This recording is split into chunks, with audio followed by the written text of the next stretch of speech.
Graça e paz em Cristo, nesse novo dia que Deus nos dá, onde hoje temos uma grande oportunidade de novamente debruçar sobre as Sagradas Escrituras e aprender mais do Senhor. Hoje nós temos 3 capítulos, 3 livros da Bíblia para lermos no dia.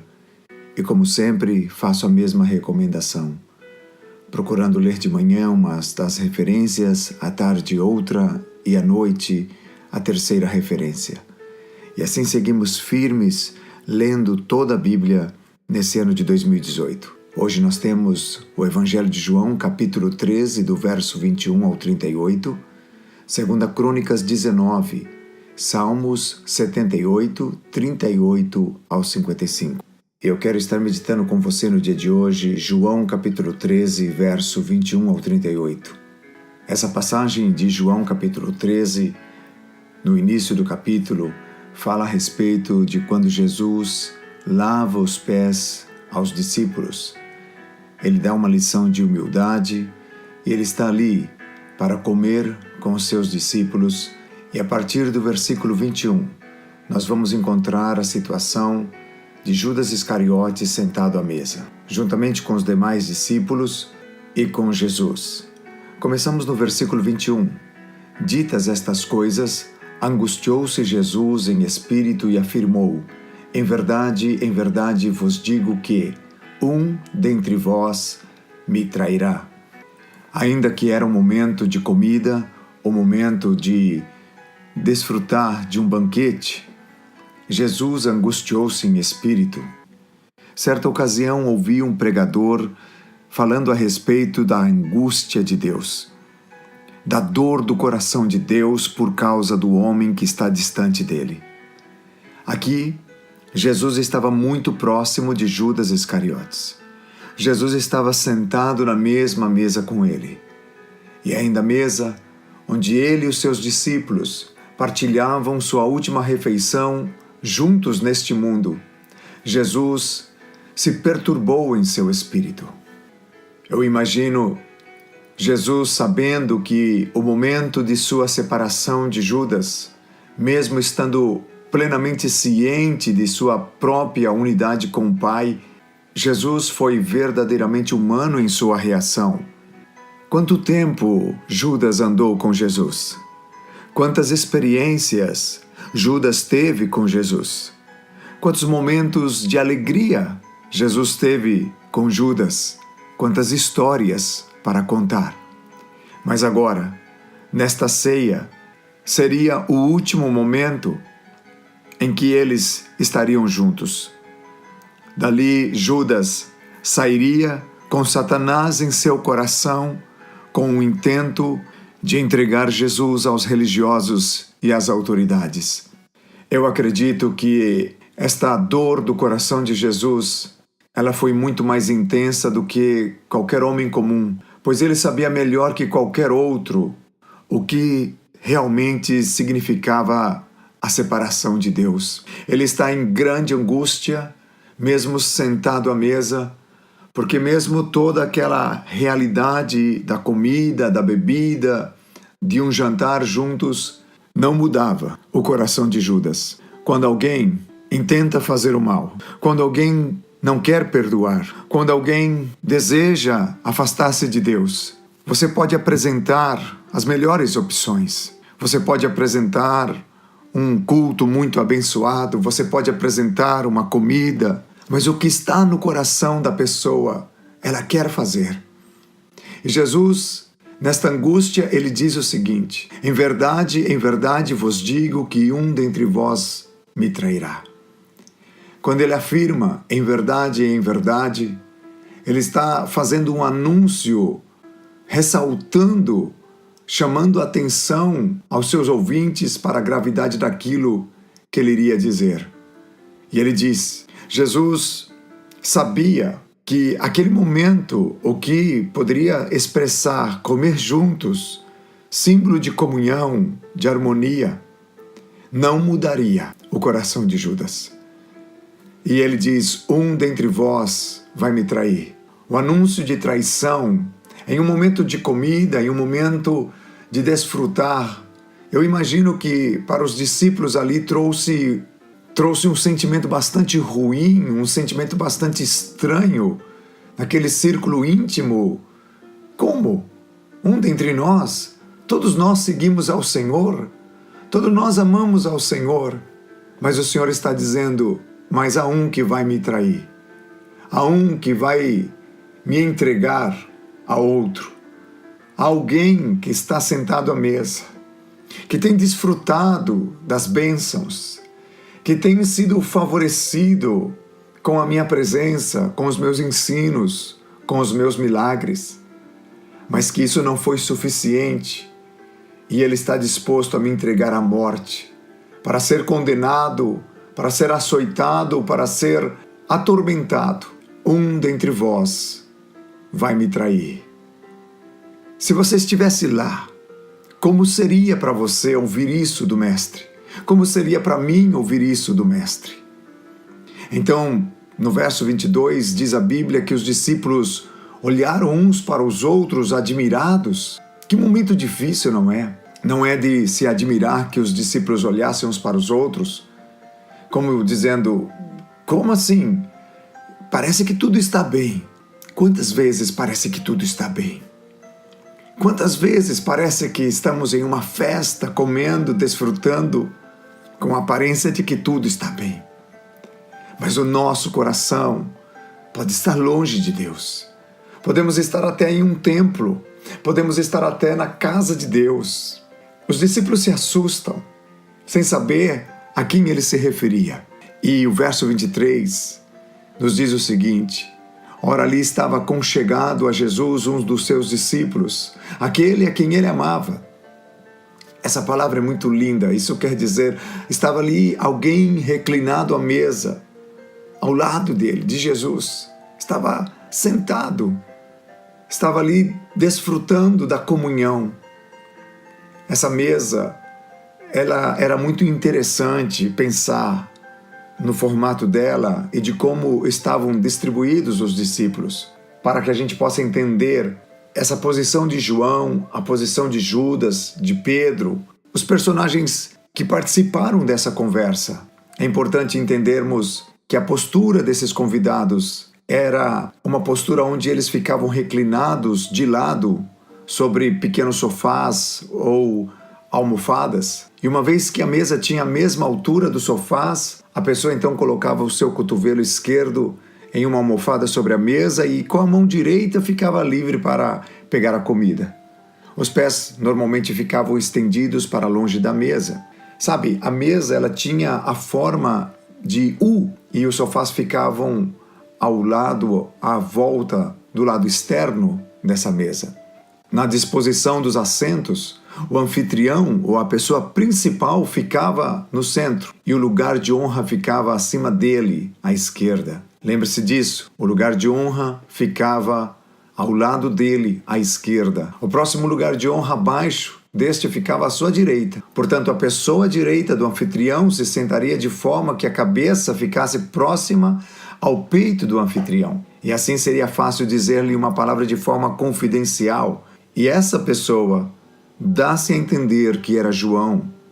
E a pessoa que estava à esquerda, na honra principal, na posição de mais honra que podia se ter naquele jantar, era Judas. Assim, quando lemos que um dos seus discípulos estava reclinado no seio de Jesus, é fácil entender como isso poderia ser possível e como poderia ser de fato, então, esse discípulo, aquele a quem ele amava, o que dá-se a entender pelo texto do Evangelho de João, que era o próprio João, o discípulo. Versículo 24 diz assim, a esse fez Simão Pedro sinal dizendo-lhe, pergunta a quem ele se refere. Quando olhamos para esse momento da história, esse versículo, possivelmente Pedro estava do outro lado da mesa, de frente a João, na ponta da mesa. Ao enviar esse áudio, também tenho a disposição de lhe enviar uma imagem, ou algumas, para que você entenda o que eu estou dizendo. Então aquele discípulo, reclinando-se sobre o peito de Jesus, perguntou-lhe, Senhor, quem é? como tentando obter uma resposta para passar do outro lado da mesa para Pedro. Verso 26 diz assim: respondeu Jesus: é aquele a quem eu der o pedaço de pão molhado. Tomou, pois, um pedaço de pão e, tendo-o molhado, deu-o a Judas, filho de Simão Iscariotes. Embora esta devesse ser uma resposta à pergunta de João, estava tão velada que nem João nem o outro discípulo, que era, no caso, Pedro, captaram o seu impacto total. O fato de Jesus molhar o bocado e dá-lo a Judas indicava para eles a ideia contrária.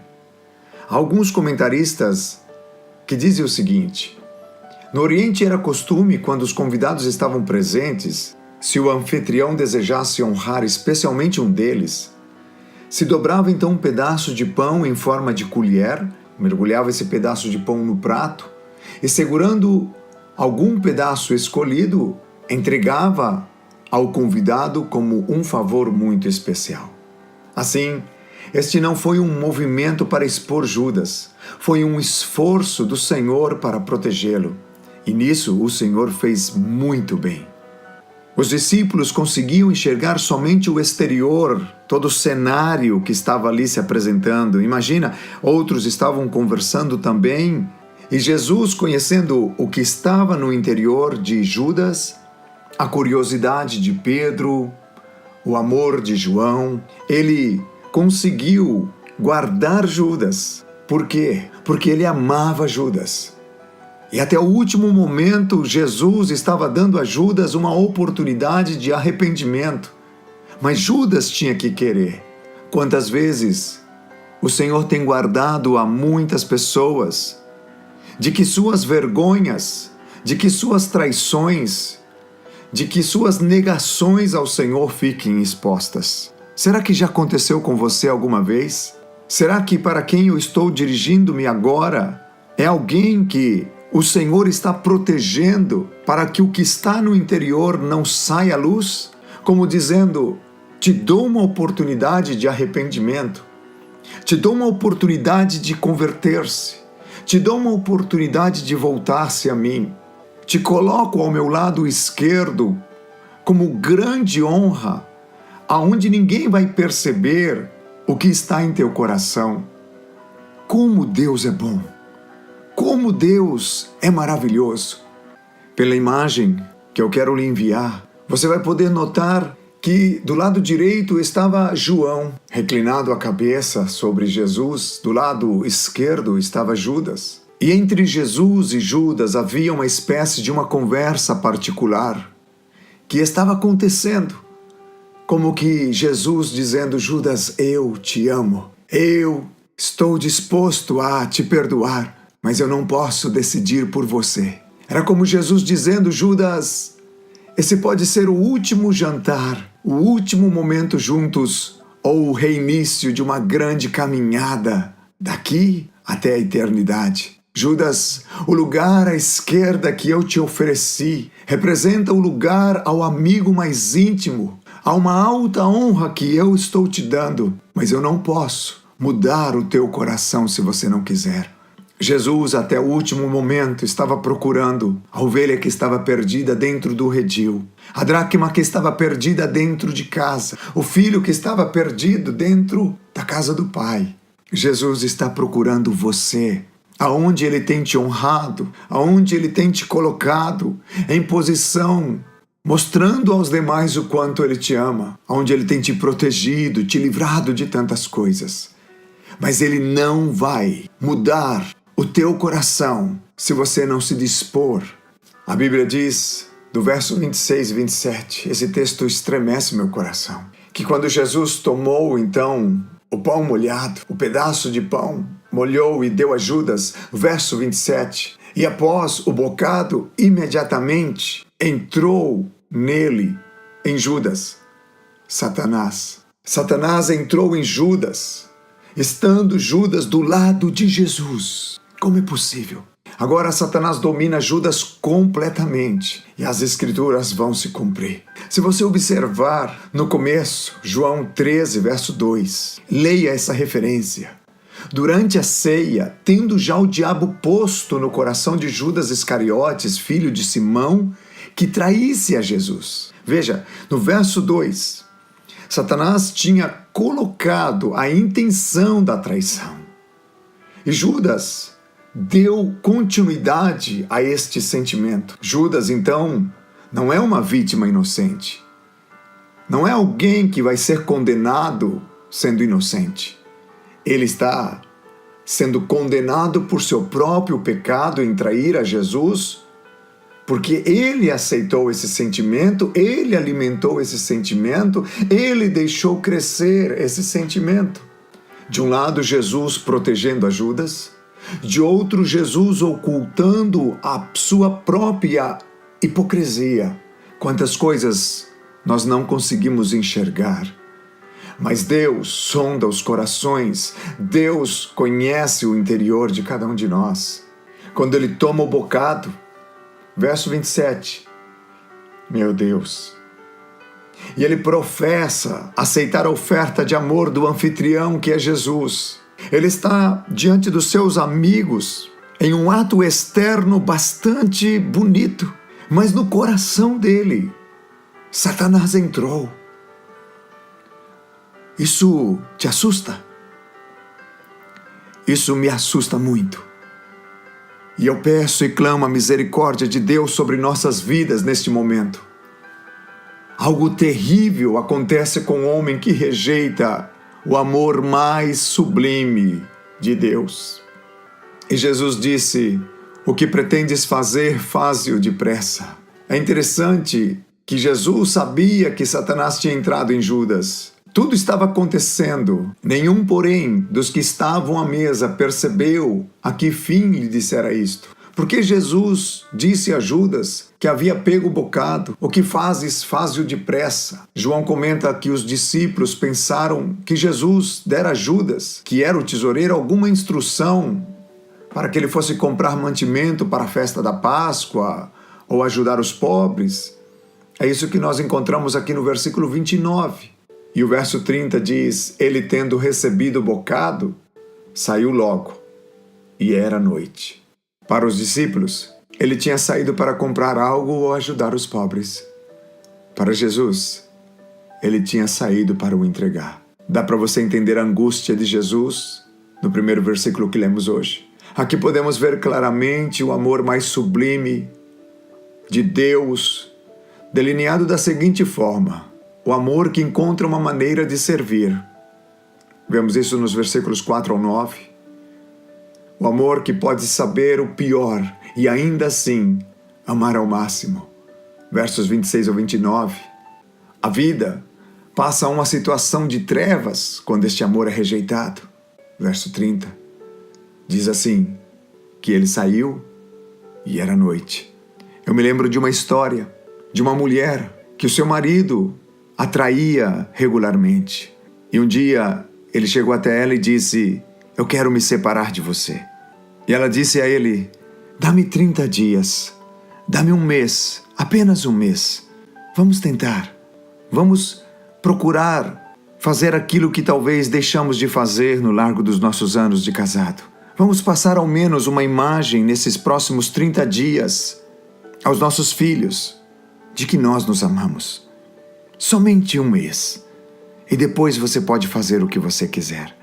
O marido, contrariado, pensou: bom, é somente um mês, vou fazer isso. E ele então começou a tratar a esposa de uma forma carinhosa.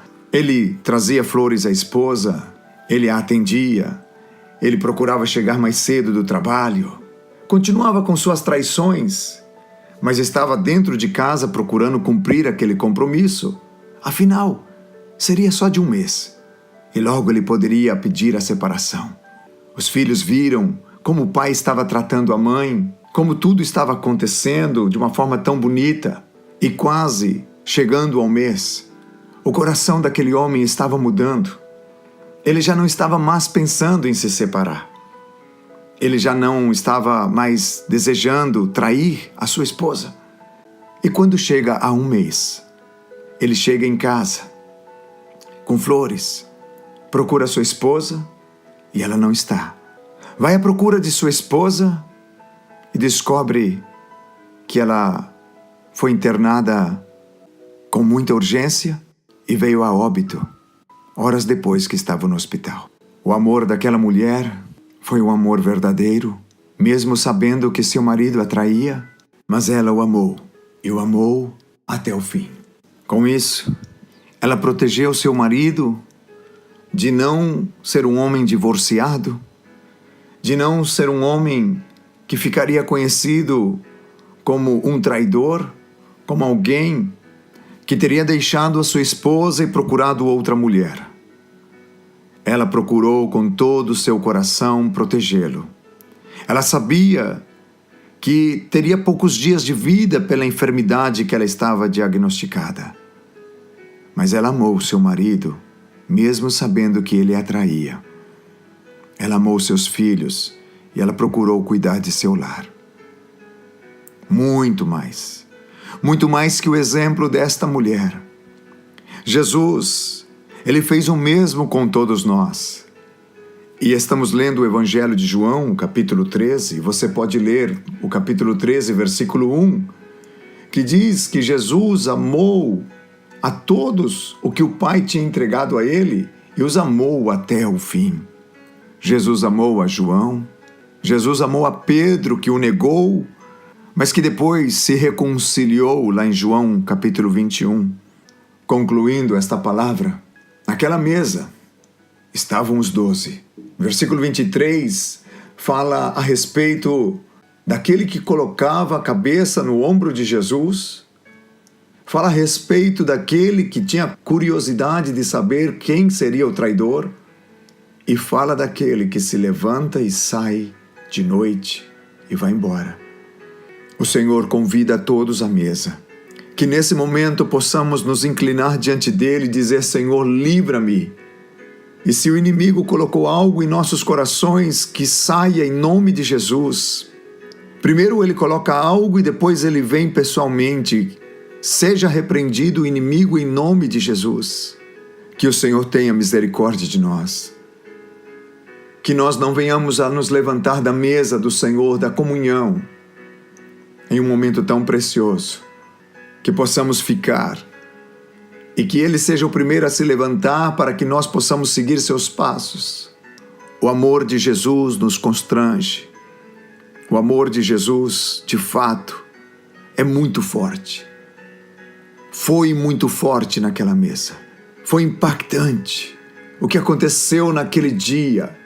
E é impactante o amor de Deus por nós, a angústia de Deus por nós, onde Ele deseja que nenhum se perca, que nós possamos desfrutar nesta vida da Sua presença e depois da vida eterna com Ele. Não se levante da mesa antes de Jesus. O único que se levantou da mesa antes de Jesus foi Judas Iscariotes. Não saia da mesa, não deixe nada entrar no seu coração. Reconcilia-te com Deus enquanto há tempo. Volta-te para Ele enquanto há tempo. Oremos. Deus de poder e graça, diante de uma palavra tão poderosa, diante de um momento tão forte, de entrar dentro das Escrituras, de tentar, pelo Teu Espírito, entender o que aconteceu. Pensar na Tua angústia, Senhor.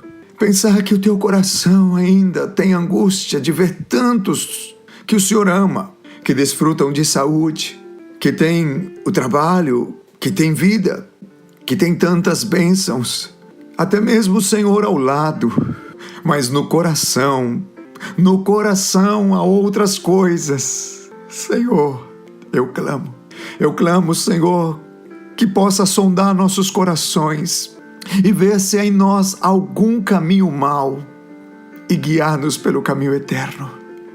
Ajuda-nos, Senhor, como Teus discípulos, a não caminhar até o fim e perder-nos, e levantar-nos da mesa do Senhor para entregá-lo por algumas miseráveis moedas de prata.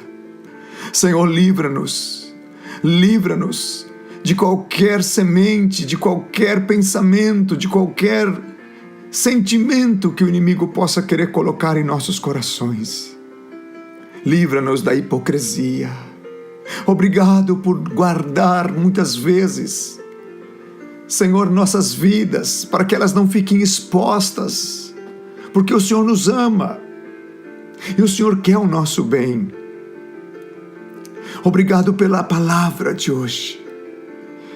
Essa palavra estremece, gera temor, gera, Senhor amado, um quebrantamento para que nós possamos ficar na mesa, mas com o coração ligado a Ti, não desfrutando da vida, até mesmo do Teu cuidado, e no final, levantar-nos e sair na noite perdida do mundo e do pecado.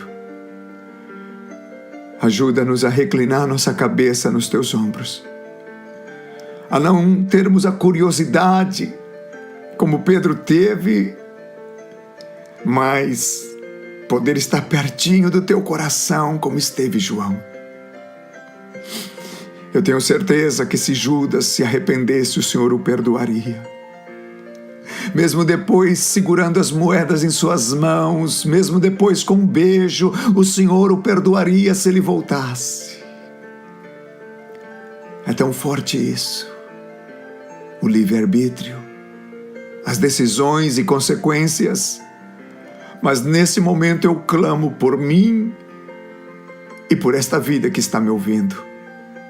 Nos alcança, por graça e misericórdia, e ajuda-nos a não somente cear contigo nesta vida, mas estarmos prontos para cear contigo na eternidade. No Teu santo nome eu oro. Amém.